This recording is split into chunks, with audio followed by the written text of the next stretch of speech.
Good morning, I'm Daniel Leone, and today in Animo News, we'll be talking about the crisis in Berlin, the Berlin blockade. Now let's send one of our reporters over there at the scene, Desiree.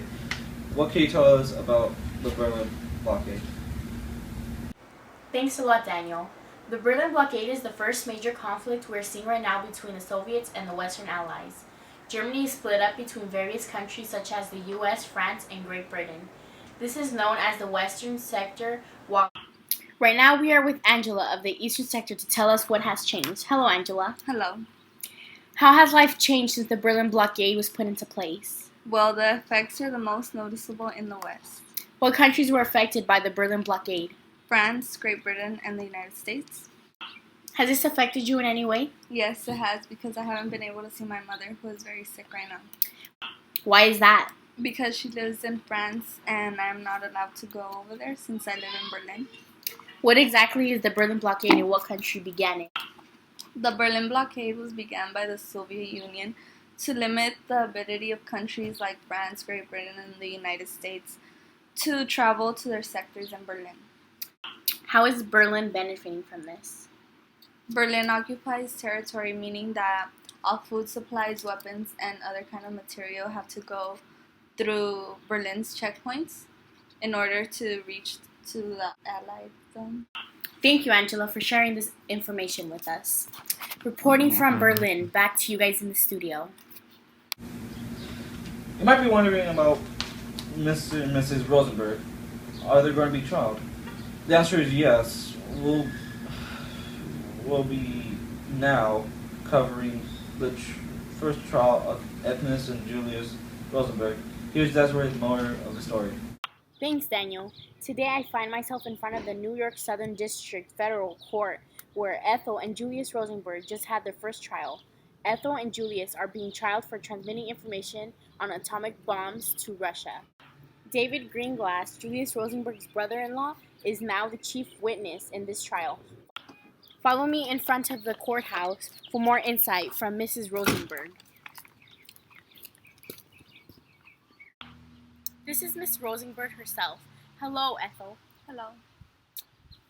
What exactly were you accused of? Me and my husband were accused of passing atomic secrets to the Soviets. What kind of secrets? Secrets that I can't reveal. How did you feel about the accusation? I was upset because they were accusing me of something that I didn't do. Why is David Greenglass the chief witness in this trial? Because he confessed the theft of the secrets. What was the result of the trial? Both me and my husband were sentenced to the electric chair. How do you feel about this? I'm scared because it's like telling someone you're gonna die tomorrow. Have you talked to your husband about this? Yes, he is trying to stay strong for me, but I can see it in his eyes that he's scared as well.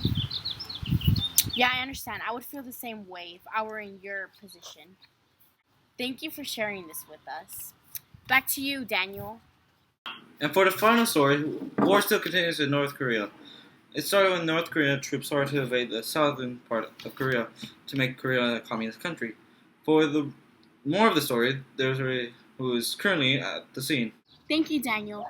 I'm here near the 38th parallel, where South Korea are currently fighting back. The war began 2 days ago on June 25, 1950, when North Korea crossed the 38th parallel and invaded South Korea.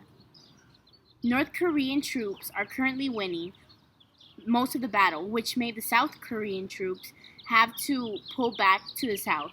North Korea are also getting support from the Soviet leader Joseph Stalin, and the United States are currently funding the Democratic Party of Korea to help fight the war. I'm here with Moon Hee, one of the people that lived near where the war began. We are here with Moon Hee. Hello, Moon Hee. Hello. Can you please tell me what you felt when the war began? I felt horrible with explosions and gunfire noises everywhere on a daily basis, and I felt scared because of the danger of an explosion happening near my house. Is there anyone that you know that is staying near the war? No, because the people that lived around have left because of the battle.